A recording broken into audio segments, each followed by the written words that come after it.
Okay, and I'm sure that more people will be joining us as they get to it. We're gonna introduce ourselves and just briefly say, what's your favorite thing about being quarantined? Can we also say what group we're with so people know, people remember? Yeah, please.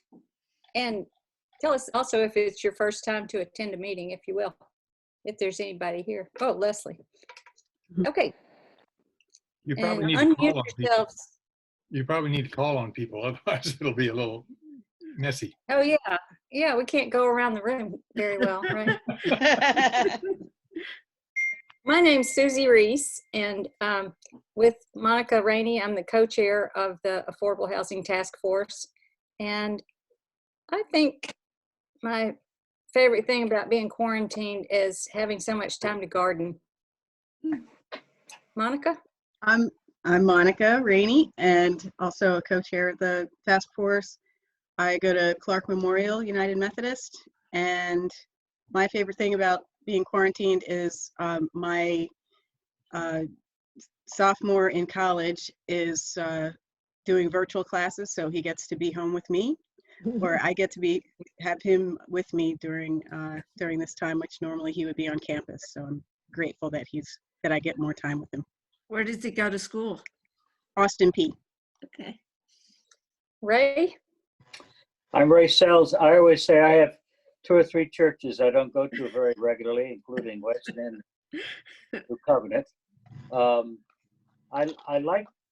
told Phyllis the other day, we're going to have a quarantine season every year. We get things done. I still have closets to go through yet, but we're going through them one at a time and finding things that I didn't know we had and don't need.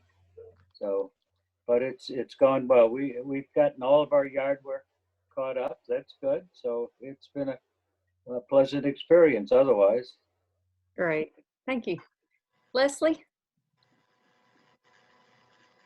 I had to unmute myself. Yes, I'm Leslie McClellan, and this is my first meeting with the task force, and I am here with the West Nashville Dream Center, which is over in the located in the Nations. And TJ Fletcher might jump on. She's actually the executive director with the Dream Center. But I think my favorite, I'm gonna jump off a little bit what you said, Monica. I was actually mourning my last 4th child was about to graduate, so I was going to be an empty nester from high school, and now I have gone the reverse. I now have 4 kids back at home, all doing and one was working in DC, and we suggested she come on home too. So we're all quarantining together, and there's actually been some neat moments in that. Some tough moments, but some really neat moments of dinners back together and giving me a little time to parent. It's been a blessing. That's great. Welcome, Leslie. Thank you. Thank you. Yeah. Kay Bowers? Yes, I'm with Belmont United Methodist Church, and I just retired, supposedly, from New Level Community Development Corporation, a nonprofit affordable housing provider and developer in Nashville. Also active with Welcome Home, a group called Welcome Home, which is a grassroots group on housing, and then a voice for the reduction of poverty, which is another grassroots organization that works on poverty issues, one of them being housing affordability. I guess my favorite thing about being quarantined, because I don't like being quarantined, is I can be outside more, and I do that every chance I can.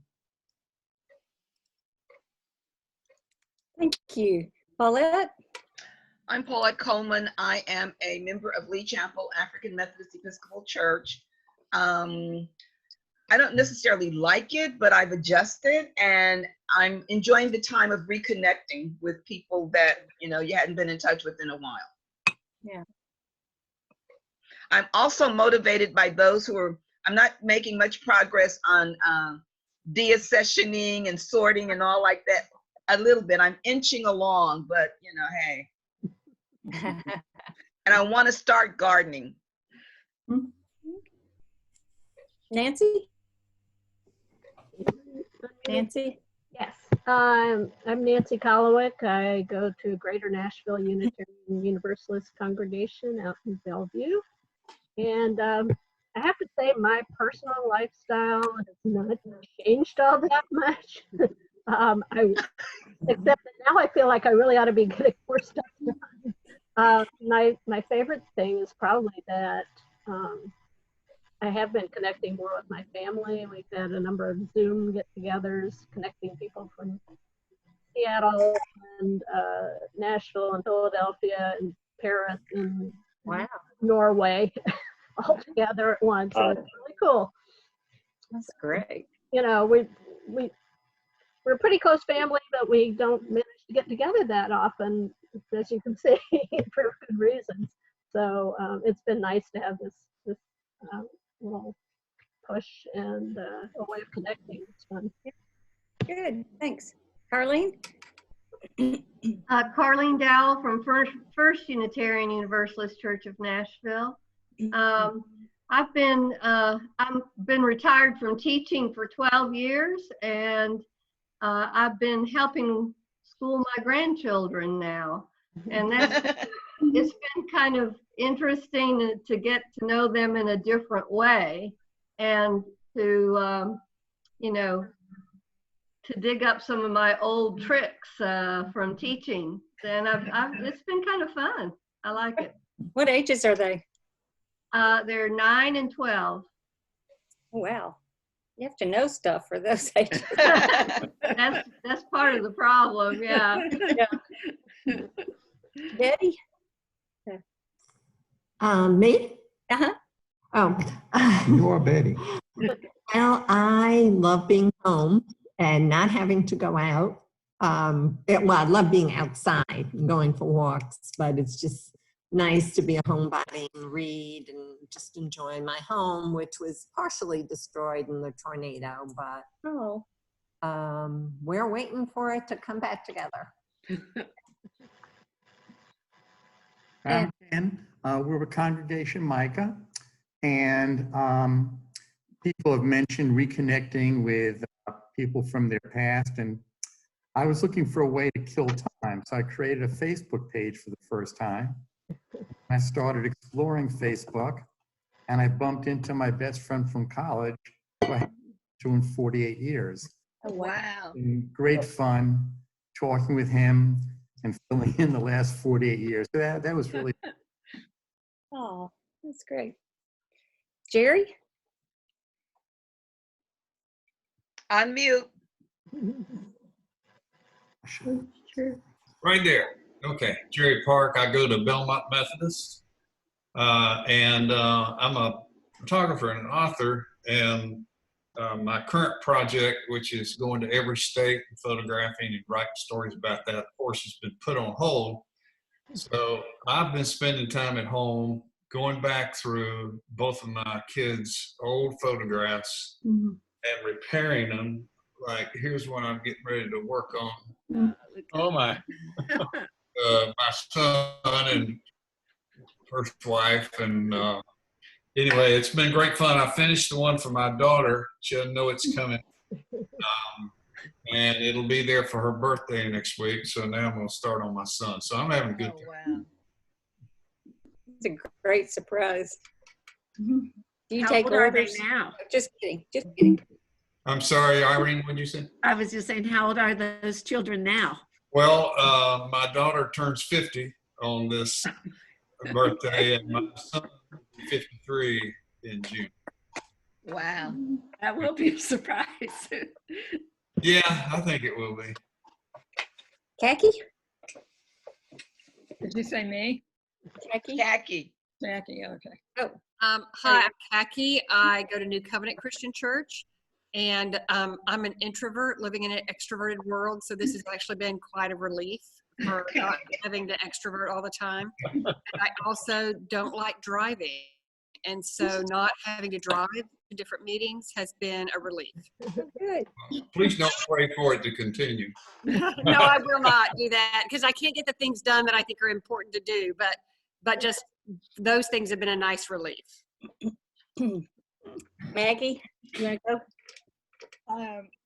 I'm Maggie Cox with Christ Church Cathedral, and I'm doing what I'm supposed to be doing all the time and don't do because I'm going out to meetings and events and doing it right now, a final read through on a book I've been working on for way too long.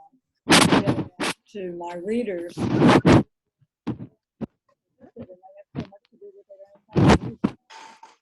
I miss having, being able to connect with people at the end of my day, which usually if I start early, I've written I've done what I can do effectively by 4 o'clock. And so I miss that. And I'm just trying to set up some phone calls so that I touch base with a human voice every day.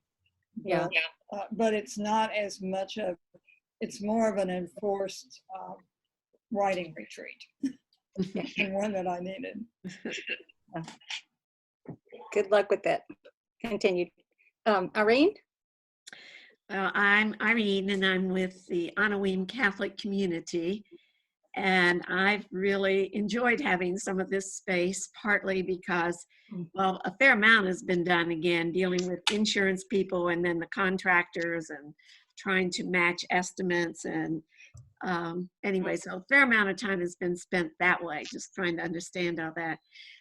But the other thing is that I am really going to, and have been starting to clear out files, books, a lot of things that I just decide I don't need and I probably will never use again. And I'm hoping that if I can get all that done, and then the big house cleaning thing can't take place till all the work is done anyway. But if I could get all that done, then I'm hoping I'll have more time for Noah and maybe a few other projects. More power to you. Natasha? Mute. Here I am. Hi, everybody. Oops. John and I are right next to each other, so we had a little feedback problem. We're good now.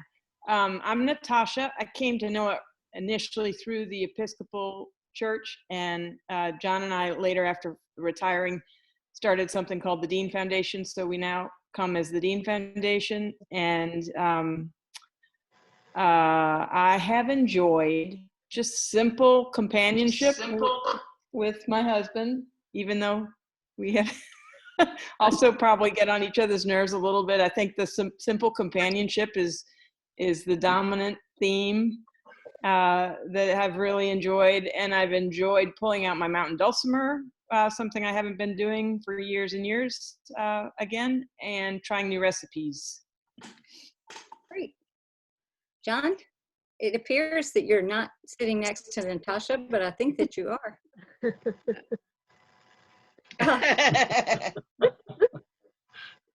It's magic. You're muted, John. Oh, hey, everybody. It's really wonderful to see all your faces. As Natasha mentioned, we're sheltering here in Paradise out in Granville, Tennessee. The view behind me is the second-story view from our new inn at Wildwood, which will be opening in a month's time if the government lets us. And we're just enjoying being out here in this beautiful Upper Cumberland wilderness. We're eating really well. We're reading great books, and we're trying not to Zoom too much with you all today. Good, thanks. Shirley?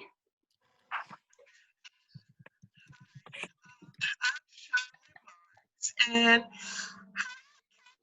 Friscus Ward, oh my God, I was thinking about you the other day. I said, I wonder where she is and how can I contact her? Duh. But anyway, I am semi-retired. I've worked mainly in the addiction and mental health field. And for me, I'm sorry, let me backtrack. I am a member of Metropolitan Interdenominational Church. And for me, this is a time to get focused, get centered. I'm doing some decluttering around my house.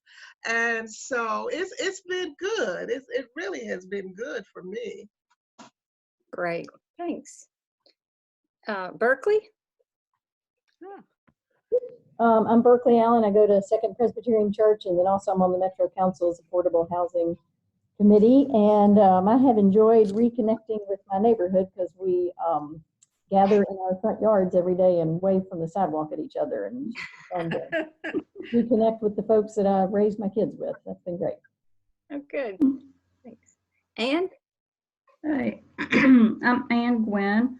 I'm involved with Christ Church Cathedral.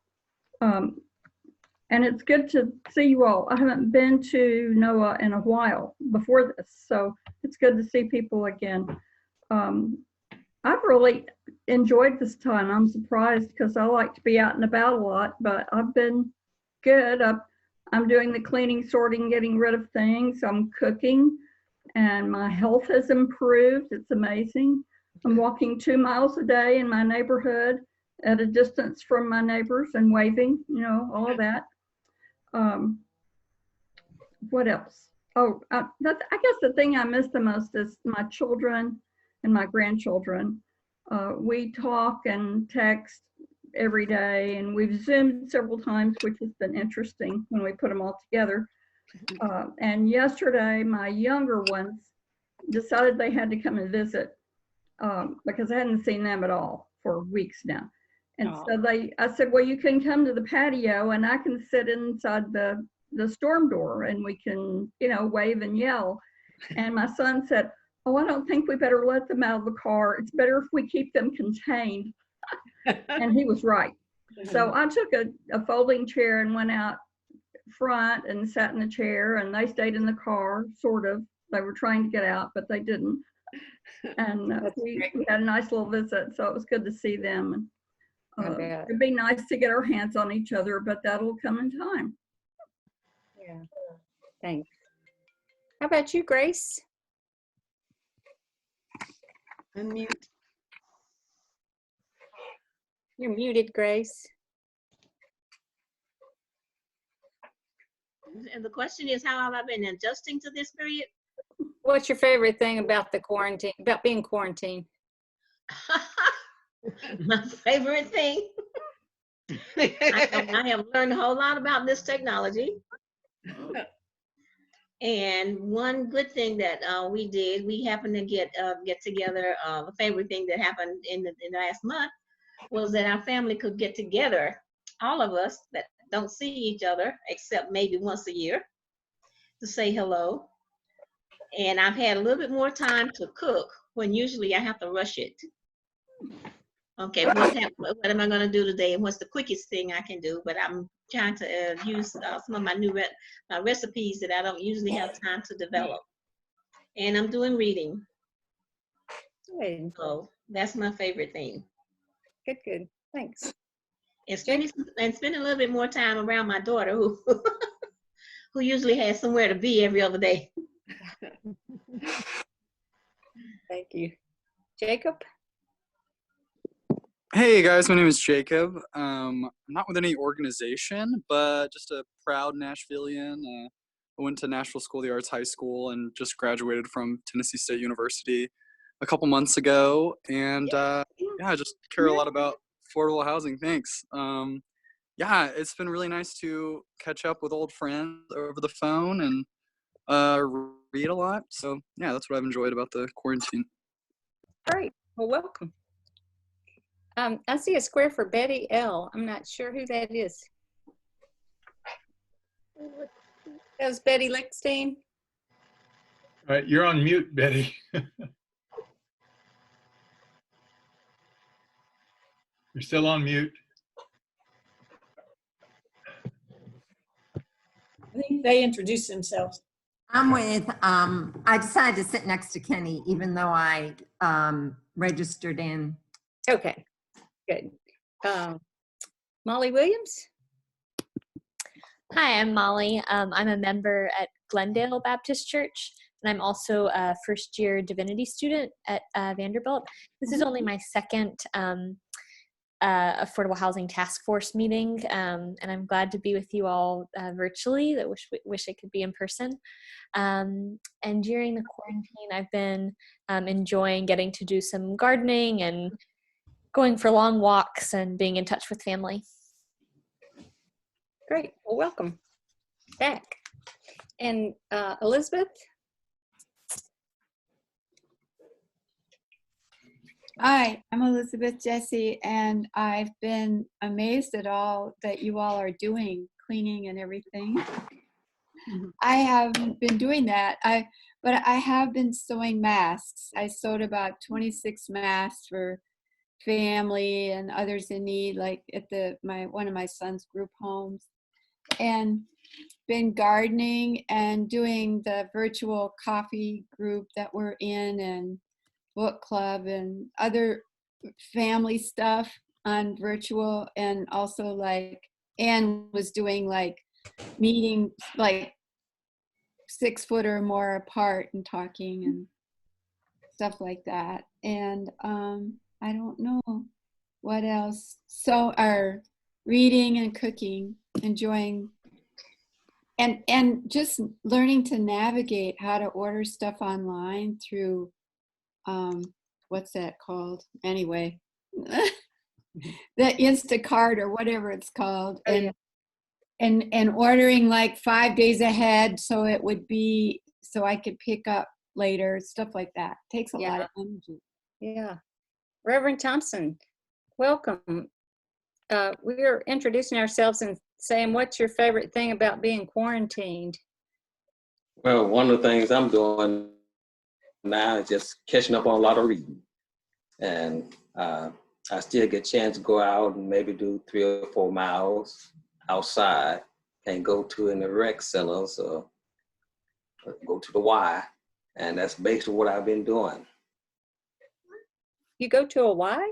I said I don't able to go. I'm not able to go to the Y now, so I do my exercises outside. I usually walk around the neighborhood. I'm still in Raleigh, North Carolina.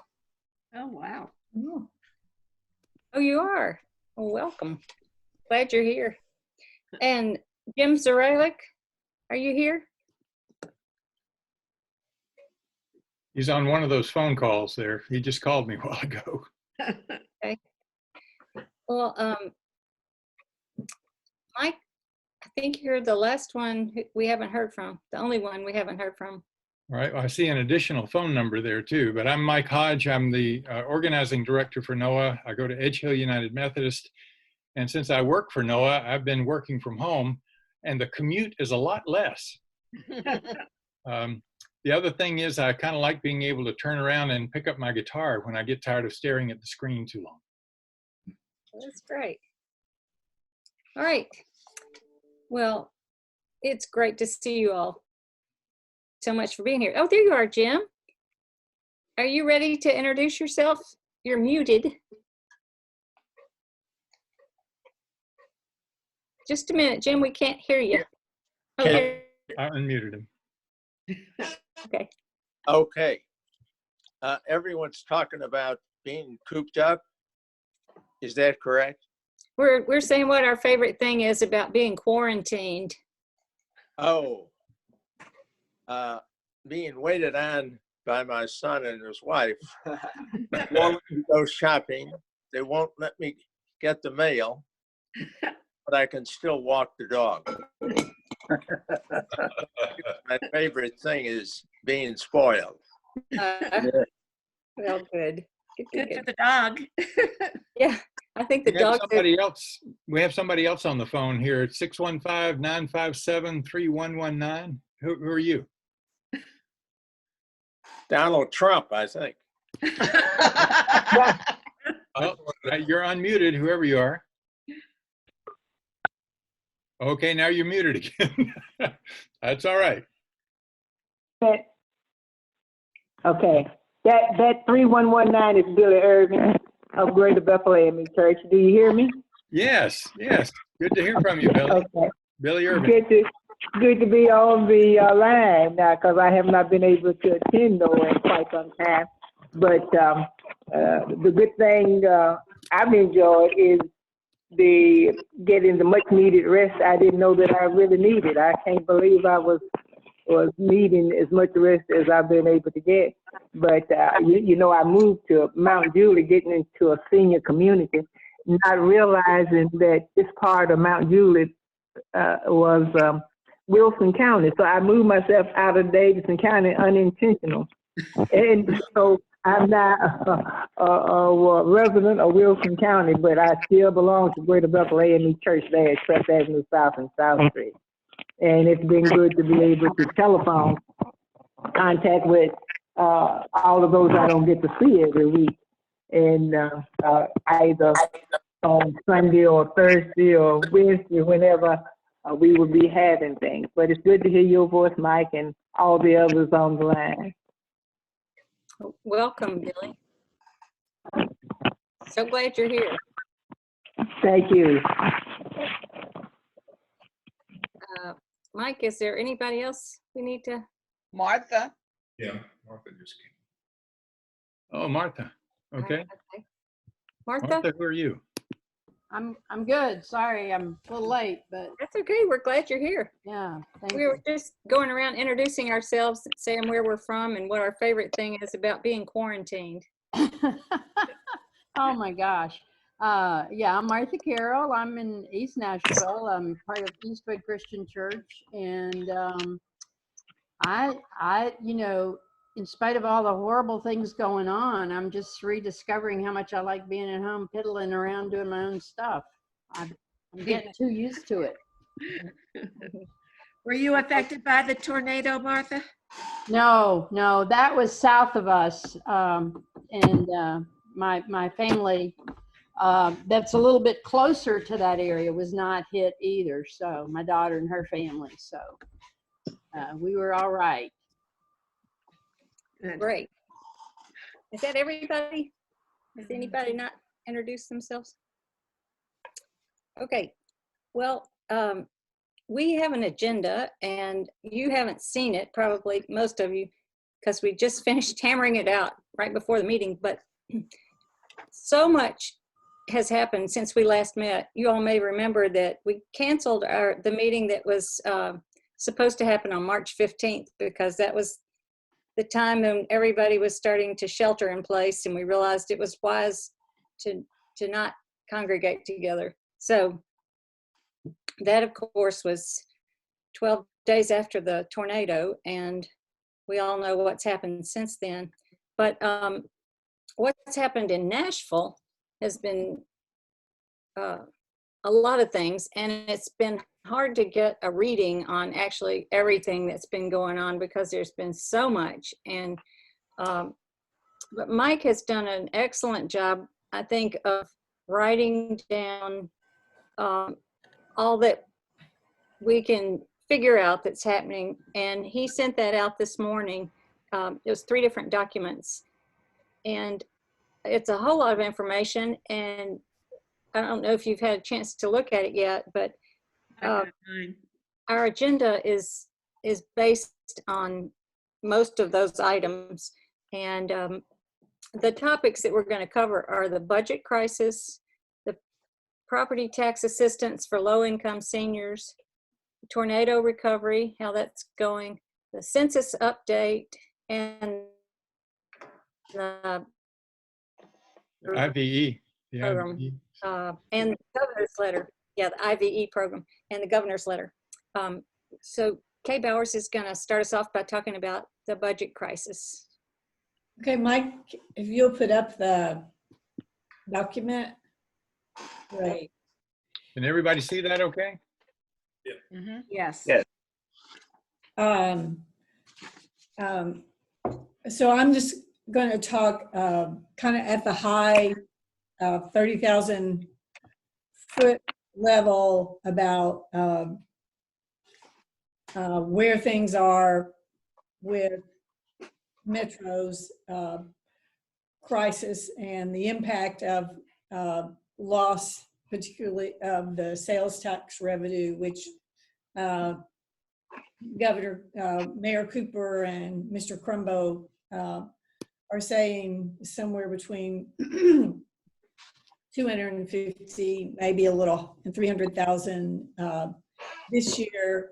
And then we had, in addition, before COVID showed up, the tornado did quite a bit of damage, not just to individuals, homes and businesses, but it damaged schools.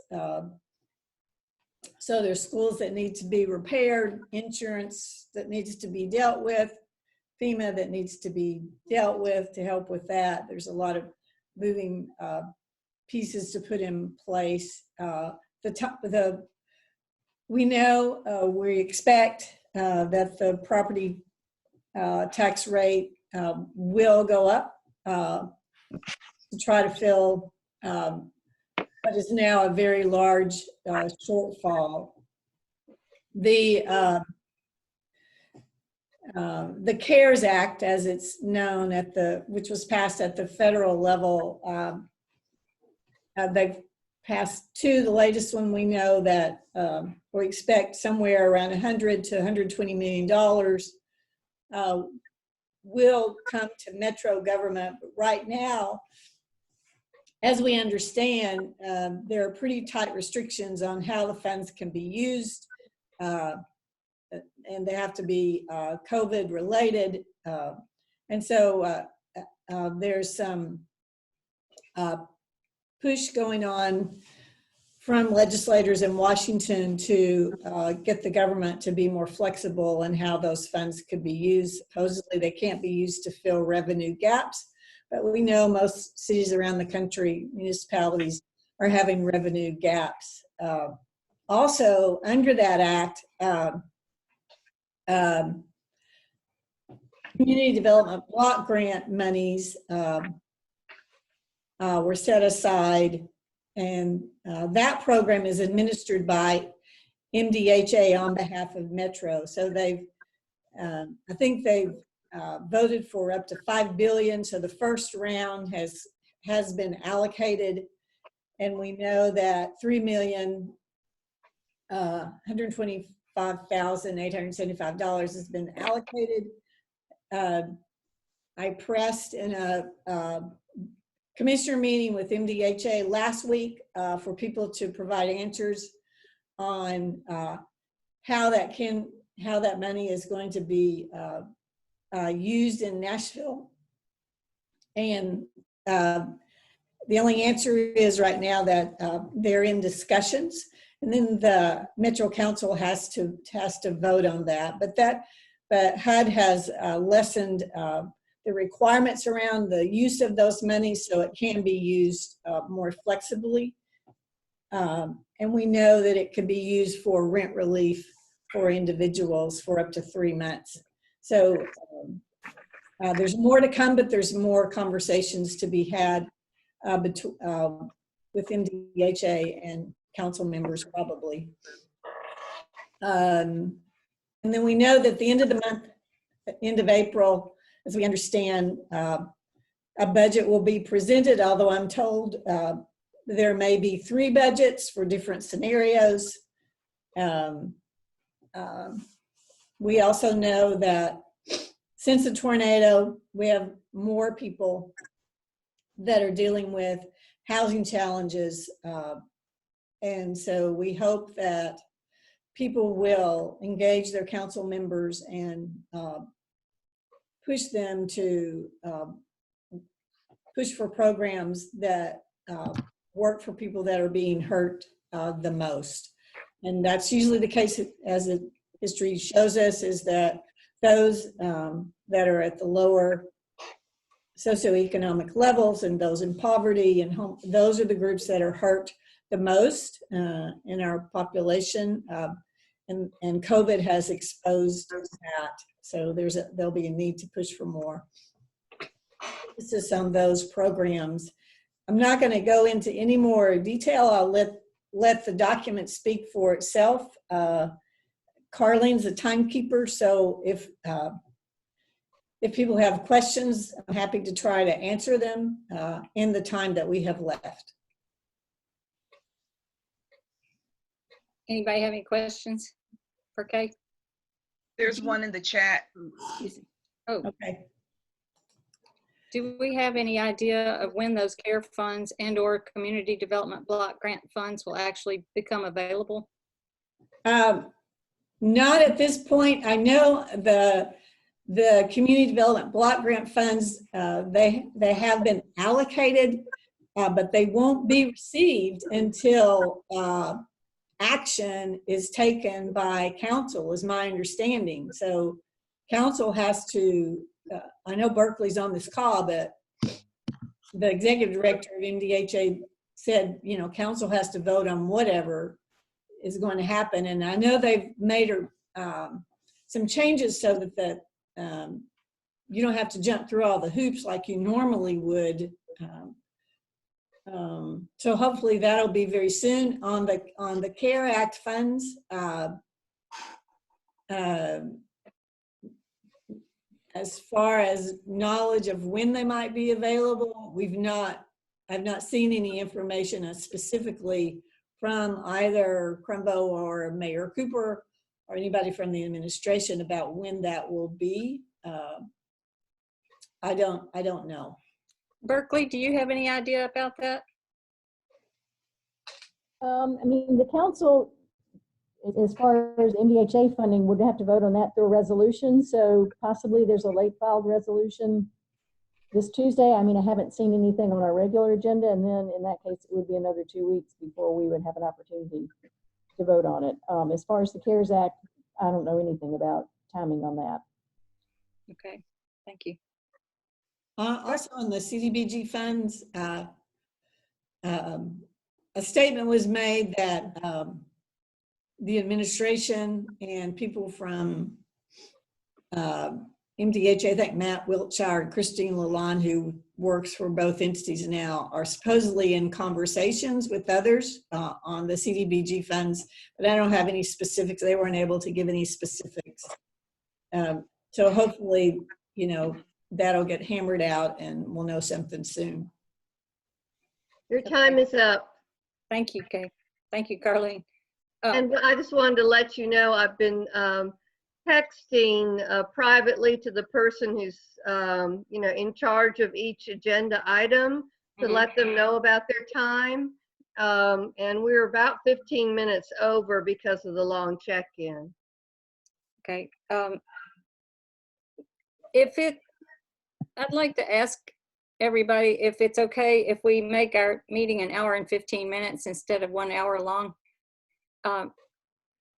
Could I hear any objections to that? Then we'll plan to go over 15 minutes and now we're on time. And thank you, Carly. About the property tax assistance for low-income seniors. Many of you will know that we helped publicize the assistance in 2017 when the property was reassessed. And when property taxes go up, low-income senior homeowners can get on a tax freeze program. And there are two different ways. They're listed here, the tax relief program and the tax freeze program. I won't go into those except to say the critical piece of this is that the deadline to renew for an extension has been moved to July 1st. And so I think it's incumbent on us to figure out a way to publicize this to the most number of people that we can. And that's all I'll say about that right now, but that's something we need to be working on. What was the date, Susie? July 11th. I'm sorry, July 1st. It's in the document that was sent out, Carly. It's on the screen. Okay. I see it. Monica, you want to talk about tornado recovery, please? I would be happy to. So unfortunately, we had found that the tornado had done some serious damage in areas that were already underserved. So one of the concerns we had was how to deal with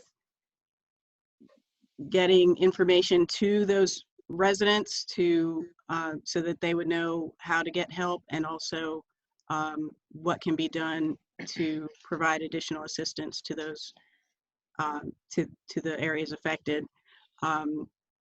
Mike and Noah, we helped to gather a meeting with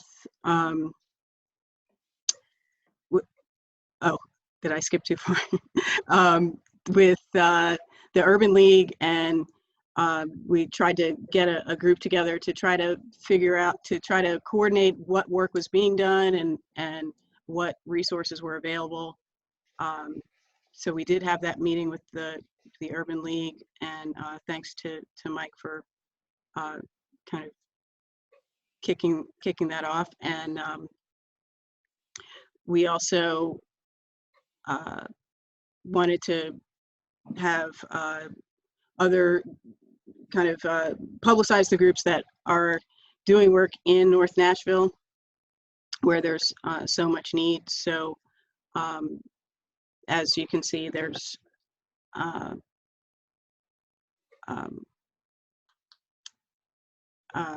we haven't had another meeting with the Urban League, but we are wanting to still continue to communicate and coordinate with all the groups like New Covenant and Lee Chapel and the NAACP and the other groups that are trying to provide assistance. The long-term, I skipped that. The long-term recovery construction group is 3A on the screen. And Kay pointed out that there's kind of 3 areas of focus. There's the funding piece and the construction piece and the case management. So it looks like Greg Bailey has been leading the construction piece, I guess. Actually, Monica, he's the facilitator for all of the groups. Oh, okay. He's the facilitator, but we don't really have a group designated to lead the effort. No, the Westminster Home Connection is leading the construction side, and United Methodist Committee on Relief is leading the what's called case management side. The Community Foundation of Middle Tennessee is leading the funding side. And I guess the one important piece of that is the United Methodist Committee on Relief. They have received a grant to hire someone to help with that. So they are accepting resumes for someone to $50,000 to, I guess the $50,000 grant is for hiring case managers. So if we know anyone that would be interested in that, they have until Monday to submit their resume. Are there any questions? If there, yeah, if there's anything else. There's several in the chat. Steve Vinnick asked, oh, Elizabeth Jesse said, how did it, whoops. How did it go to prevent developers from buying damaged homes? Can anybody answer that? Hi, this is Mike. I think I can. We had those initial conversations around it, but there have really been no policy changes or no major thing to stop that from happening, as far as I know. Now, there may be things we're not aware of. I know that one of the council members for the area was interested in getting a moratorium on zoning changes for the area for a certain period of time, but that might not be enough, because the way the area is zoned right now, you could take a lot where there was one house and you could put 2 tall and skinnies on it. And that, again, is just moving ahead with gentrification. So I think that's something that we're trying to pursue, to figure out what are policy changes, what could be done to really make this different than it is now. Thank you. I know that there were questionable developers in North Nashville the day after the tornado, knocking on doors. So that same day, they started handing out flyers warning people about them. So Yeah, Michael, this is Ray Sells. Michael, do we know what the percentage of properties that have been damaged are owned by the persons who live there versus renters, whether it's business property or homes? Do we have any idea about the number of these buildings and homes that are owned by outside persons who are renting them? I believe Kay Bowers told me that the Metro had done a study of that, but we haven't been able to find the data yet. Is that correct, Kay? Yes, we know that an assessment was conducted by Metro, similar to what they did after the 2010 flood. So it exists, and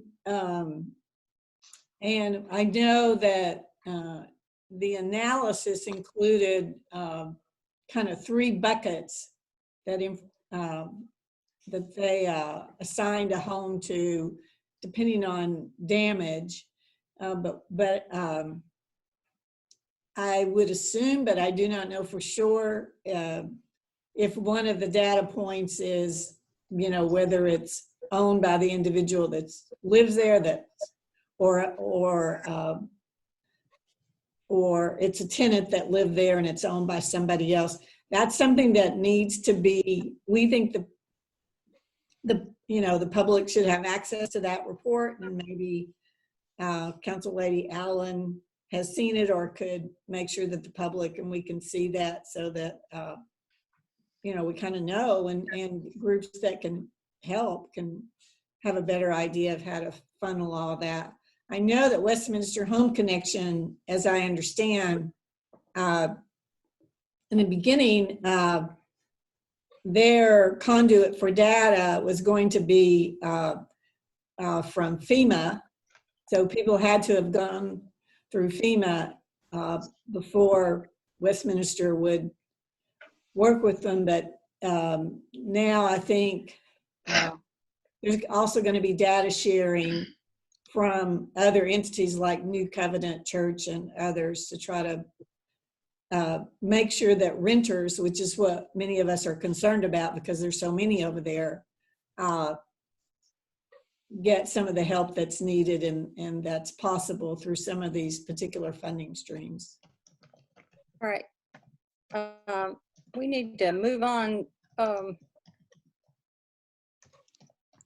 know there's a lot that we don't know and a lot that we do know, and hopefully most of the information we know has been written down. And please continue to ask questions in the chat bar. And if you don't know, at the bottom of your screen, if you put your cursor at the bottom of the screen, you'll pull up just where you see the mute button. In the middle of that is a chat button, and you can ask questions. If we don't get to all the questions today, we can try to get to them later. But we're going to move on to the census update. NOAA had planned to combine the census effort with the IVE effort by going door to door this spring, but of course we can't do that now. So NOAA has decided instead to do phone banking, and this week they had a training Zoom meeting where 90 people from NOAA signed up and took training about how to call people and urge them to sign the census. And we're also, there's a group of NOAA who has contacted different churches and asked a NOAA member from that church to, or synagogue or organization to speak on behalf, to make a 1-minute video on behalf of the importance of the census. So there's a big push to get more people to do that. And everybody's encouraged to encourage other people to do the census, because as you know, it's what helps set the districts, and it is how we get funding allocations from the federal government. So very important. Let's see, we got all kinds of information in the chat room right now. Khaki, whoever's asking about who Greg Bailey is, he grew up in Nashville at Vine Street Christian Church, and he's CFMT, Community Foundation, has contracted with him and Rebecca Finley to do the communications around the tornado response. And so he's the person who emails out each week about the VOAD, volunteer organizations activated for disaster. He's kind of coordinating all that as a contract. Okay, and Steve Vinnick says there's a visualization of the damage from the tornado that's based on Metro's parcel by parcel assessment available here. So there's that might be some way to glean some data about the tornado. And Paulette says, according to census data, more than 70% of people in the 37208 zip code were renters. So 70%, wow.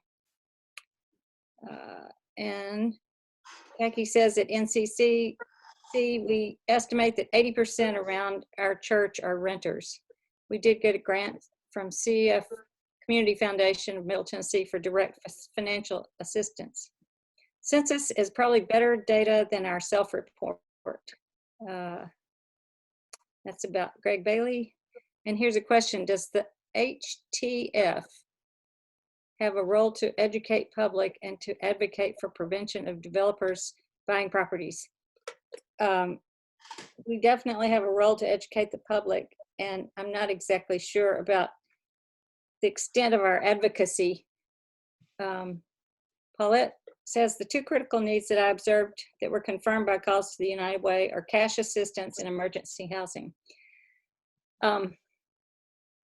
Let's move on, for the sake of time, to the IVE report, and Natasha Dean is going to speak to us about that. Okay, can you hear me? Mm-hmm. Great. Yeah, the census and the IVE do go very closely together, and just by way of introduction, I want to also mention that I'm a board member of an organization called Civic TN, and Civic TN is doing work on voter registration, get out the vote, and also census. And Civic TN has worked with NOAA last year and this year. Last year was its first year out. We did not have an executive director at that time, and the work didn't go very smoothly. I should say not last year, 2018. So a lot more is in place this year. And I know that we have an executive director by the name of Mattia Powell, and she has been working to give some tools, working with NOAA on some of the census tools that have been used so far. And so that's how I got into, when Tanya Debro had mentioned that we were doing an IVE at NOAA, I thought, well, I'm doing that anyway at Civic, so I'm going to volunteer to do the training.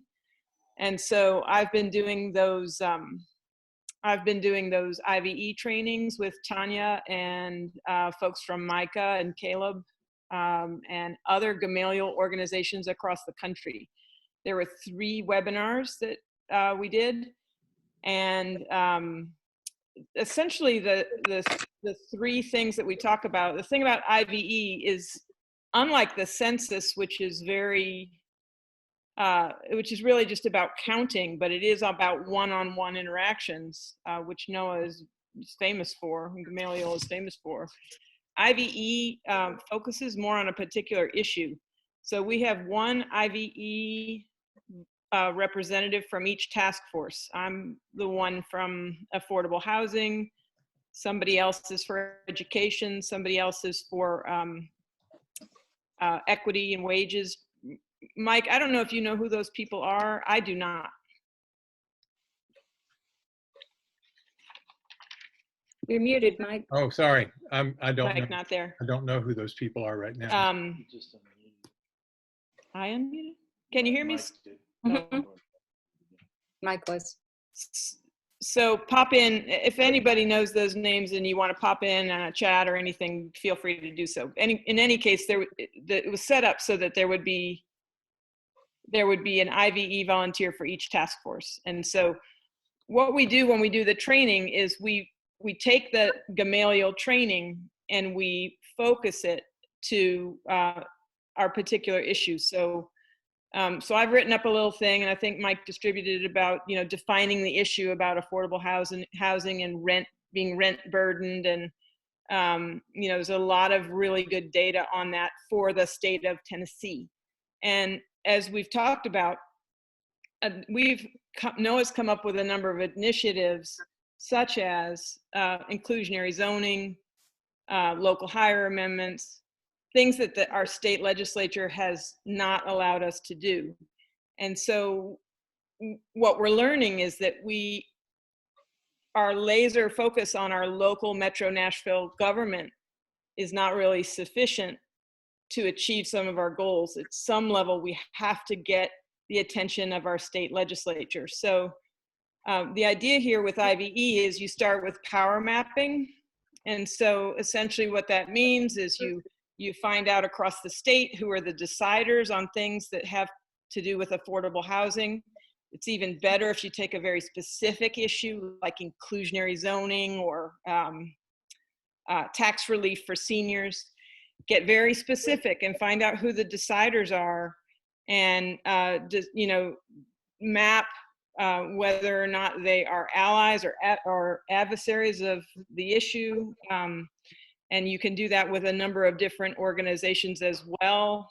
You can do that with legislators. Just map the world of people that are stakeholders.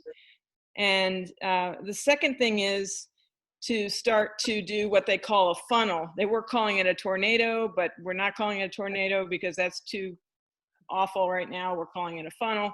But it's essentially the shape of it is what's important. You begin with the world of voters, say across the state of Tennessee or in a particular district, and you begin narrowing as you do one-on-ones with people, narrowing the universe by people who you have talked to, people who support your issue, people who are willing to take action on your issue, like make a phone call or sign a petition or write a postcard or something like that. And then as the funnel narrows even further, you get people who are members of a particular organization. Maybe they're contributing dues or they've agreed to some particular membership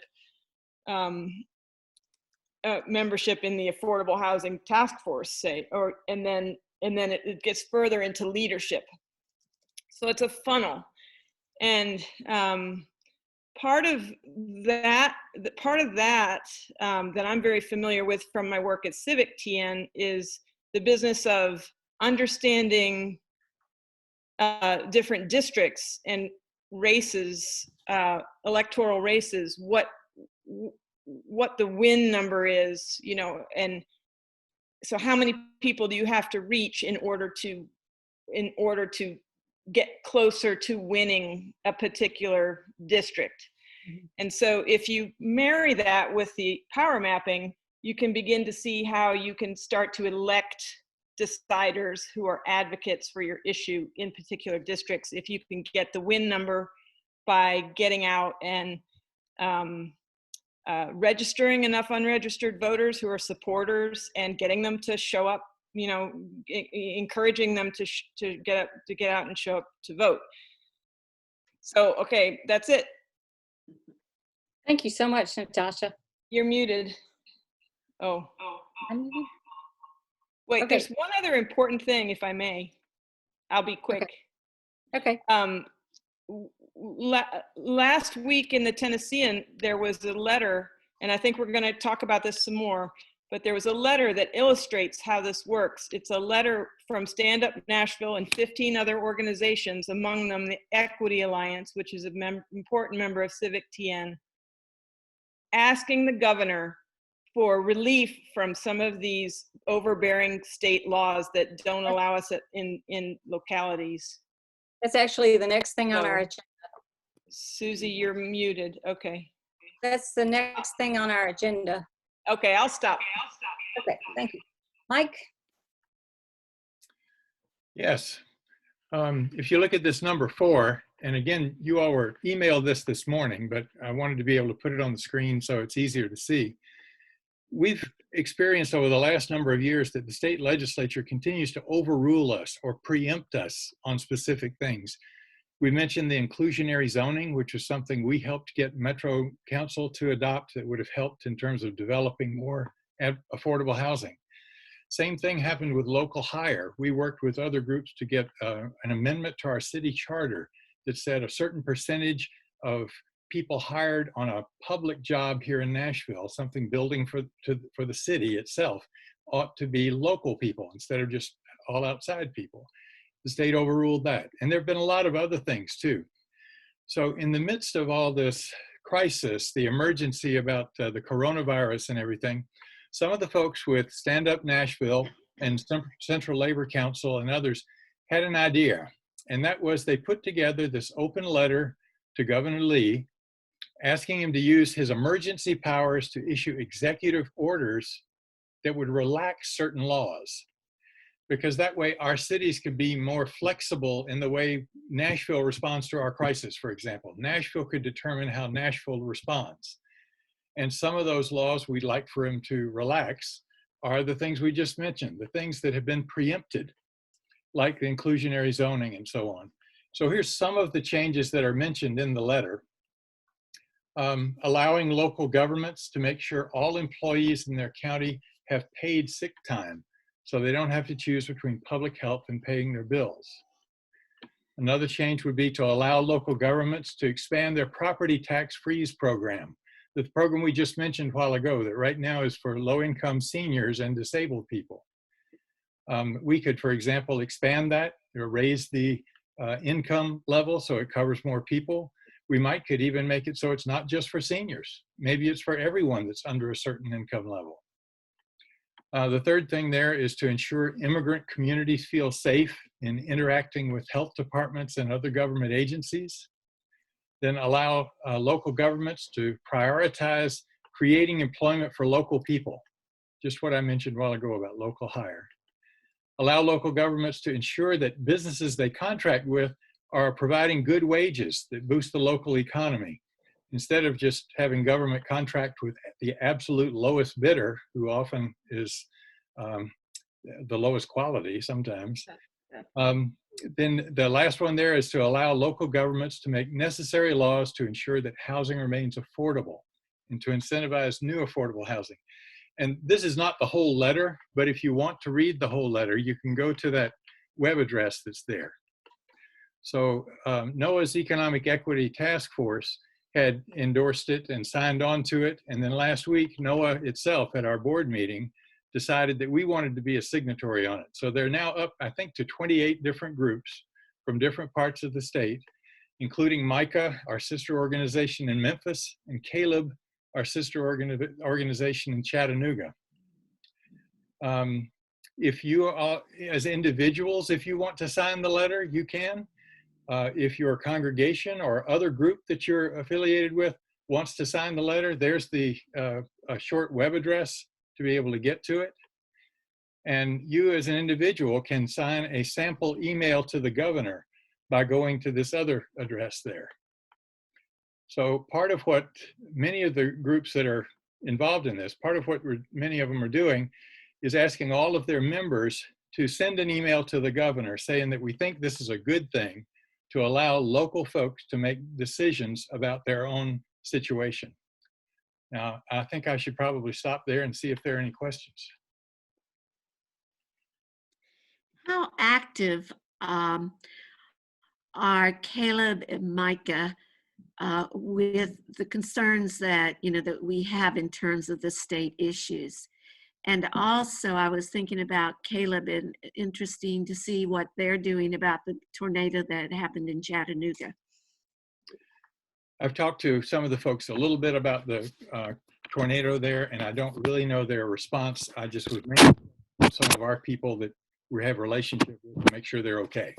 And so the ones I talked to are okay. In terms of these other groups, Caleb and Micah, they have some interest in these other issues, possibly not as many as we do. We're the main ones that have been pushing on the affordable housing front. Yeah, I think some of the other groups do have key interest on worker issues and so on. Thank you.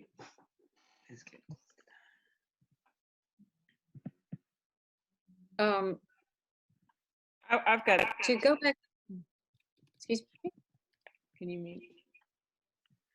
I would just note that the on this letter, there are these 15 other organizations that have signed on to this, and they're not necessarily Gamaliel organizations, but I think one of the real strengths of this is showing that, these statewide coalitions can be built across, power organizations that have been developing, whether they're Gamaliel or not, and the strength of putting them together. I know we have a Gamaliel thing that we do, but I think that this was a very important example of the way that grassroots organizations can come together to put pressure at the level of the state on any issue. Natasha, in the chat area, Elizabeth asked if we could choose one action of the many that you suggested so we could come away with something to do about the housing crisis in North Nashville. I'm not sure.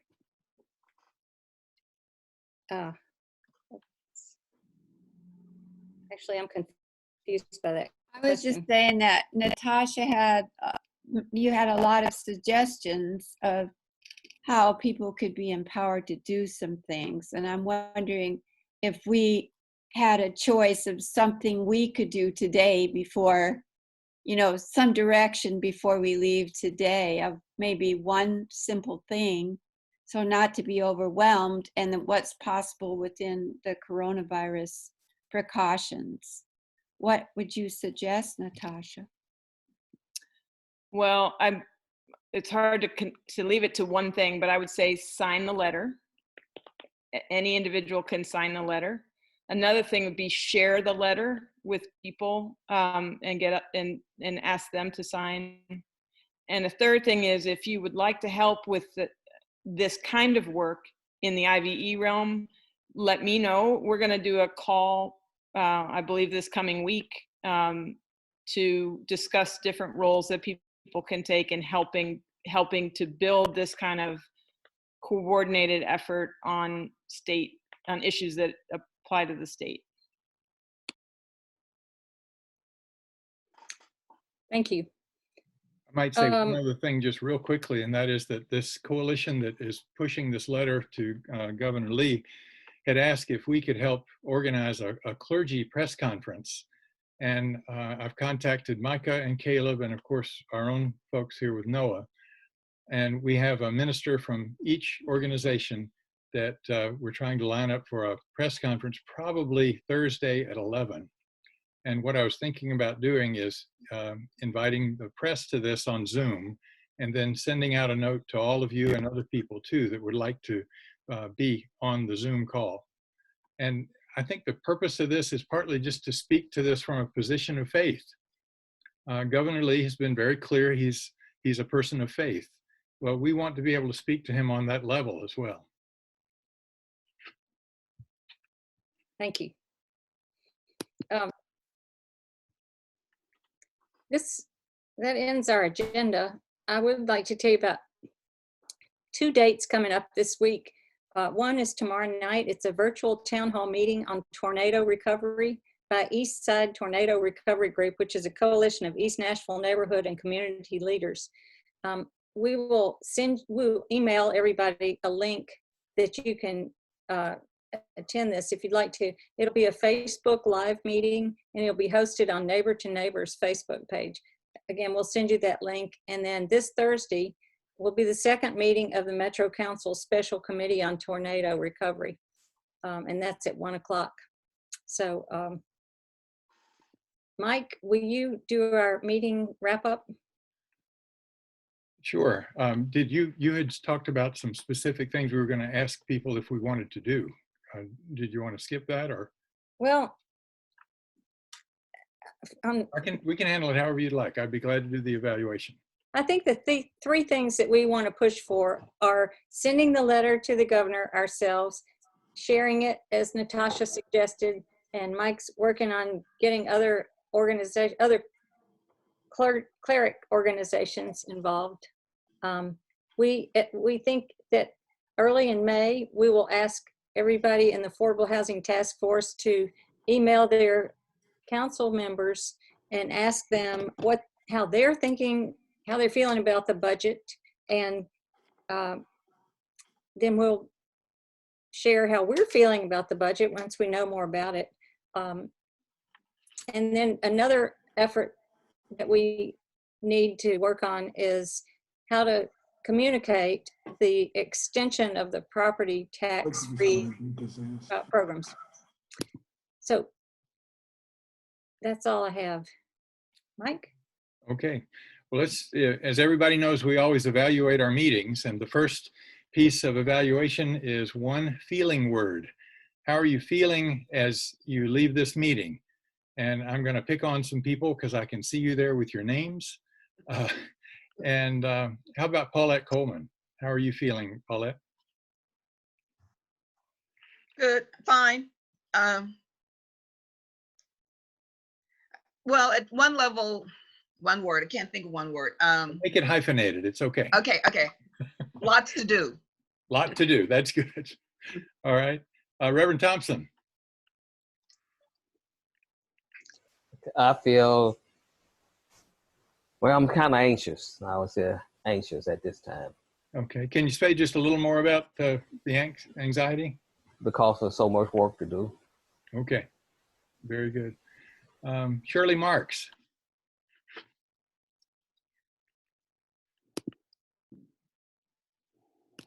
All right, I'm not hearing you, Shirley.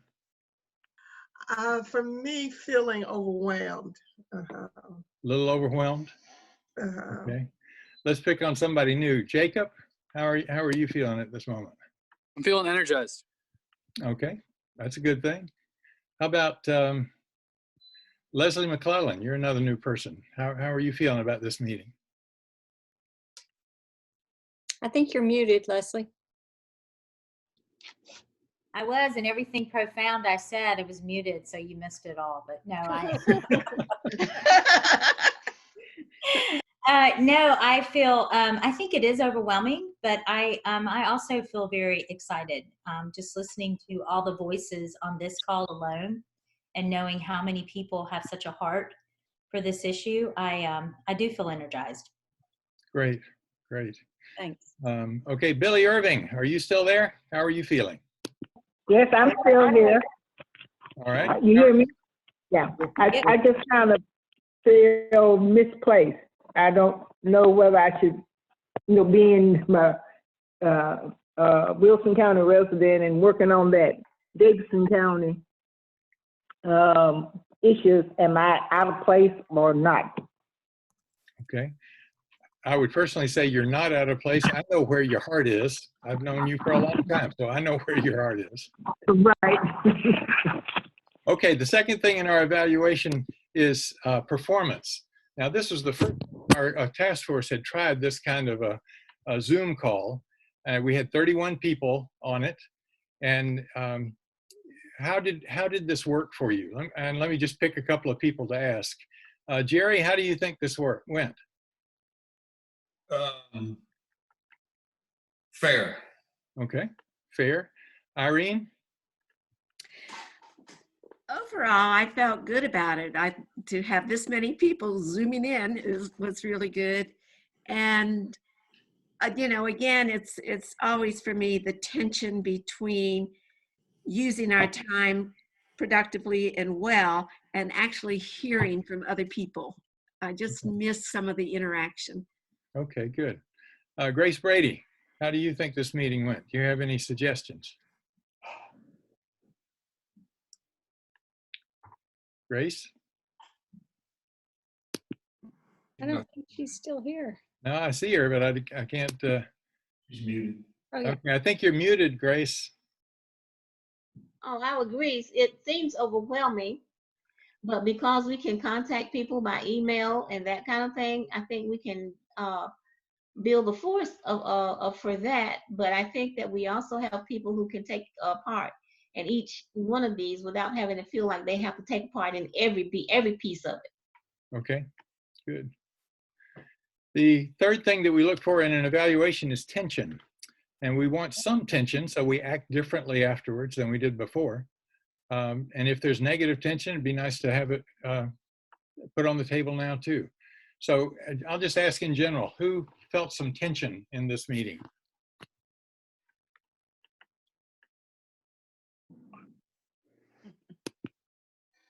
Well, I kind of think we all did.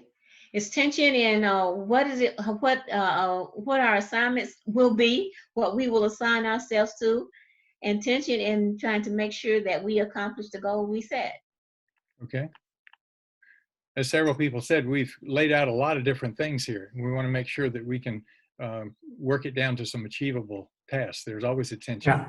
Yeah, I sense the financial tension. So the virus has caused really a financial catastrophe for the country. Mm-hmm. And then Nashville also got hit by a tornado at the same time. So that's a tremendous financial challenge for Nashville. Okay, good. Mike? Yes, sir. I feel one of the tension would be the budget and how the city will prioritize and what role will we play in making certain that the least of these in our city will not be taken out of the budget. Okay, good. Thank you. Well, anybody else have a tension or something you need to lift up before we wind up? I just want to second Reverend Thompson. Okay. The fourth part to our evaluation is always political learning. And that's just how are we working in the city? And to me, the political learning out of this is that organizing is organizing. We can't do it necessarily in person right this minute, but we're doing it on Zoom. We're going to think of other ways that we can organize even when we can't be within 6 feet of each other. I saw an example on YouTube the other day of a group like NOAA that organized 100 cars to go drive around City Hall with signs beeping their horns. Of course, they weren't within 6 feet of each other, so it was all okay. But they were advocating for a particular issue. And there are other ways to do that, you know, whether it's by email, whether it's driving your car downtown like that, whatever it is. But organizing is organizing. So that's the political learning, Susie. We just have to know what we're going to do to organize. We need that focus. I kind of like the idea once we really know kind of where that budget's going and what we want to have the attention given to, of kind of driving our cars around and honking our horn and having posters out that say what we want. Yeah. Sounds like fun. Well, I think we need to, a small group of us needs to hunker down, and once we know more about the budget and figure out what it looks like to make sure that the needs of lower income people and vulnerable people are included in the budget. So we will be in touch when we know more about that. Okay.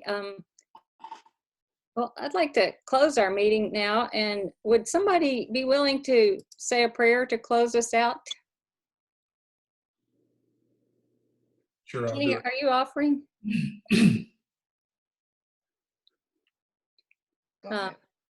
Jerry Parks. Okay, great. Jerry, thanks.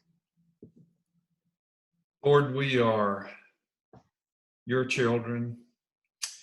And we know that the two things you want us to do is to love you with all our heart, mind, and soul and strength, and our neighbor as ourselves. And that's what we're about here. We have this interesting current situation that restricts us physically helping as much as we'd like to. So please show us where we can apply our energies and our efforts and be effective in taking care of the least of these. Pray this in your name. Amen. Amen. Amen. Thank you. Be well. Thank you. Everybody, and I want to Take care. encourage you to look at the document that Mike sent out, because there's so much information in there. All right. Thank you. See you, everybody. Thank you. Bye. Bye-bye.